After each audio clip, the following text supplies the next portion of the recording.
Pour moi, c'est pas plus compliqué de faire du compost que remplir une poubelle.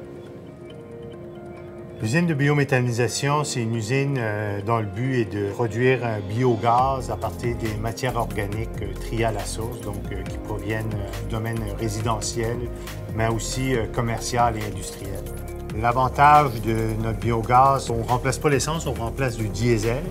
Donc, on est beaucoup moins polluant. Le prix est avantageux aussi. On est à peu près 25 % moins cher que le diesel, 25-30 % moins cher que le diesel, et on ne pollue pratiquement pas. À partir de la matière organique qu'on envoie dans des digesteurs anaérobies, donc sans air, et qu'on réchauffe. En chauffant la matière, on produit un biogaz. Notre biogaz contient environ 65 à 70 % de méthane. Et nous, ce qu'on veut, c'est le méthane. Donc, à partir de notre biogaz, on le purifie. Ensuite, quand il est purifié, on le refroidit à moins 160 degrés. Il devient liquide et là, il est prêt à vendre.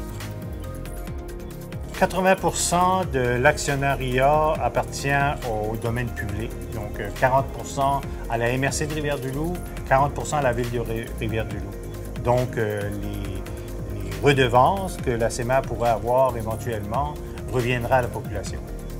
Actuellement, on n'a pas assez de matière, c'est pas suffisant. On récolte à peu près 30 % de la matière potentielle.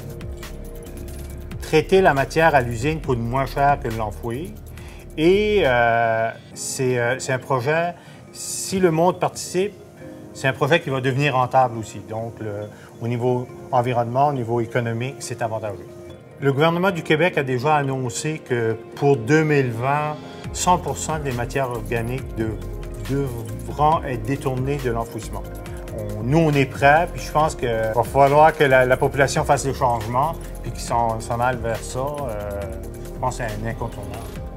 Ben, moi, ce que j'aurais à dire à la population en général, c'est que cette usine-là, ça vous appartient. Donc, si vous voulez que ça fonctionne, c'est à vous de la prendre en main et de la faire fonctionner.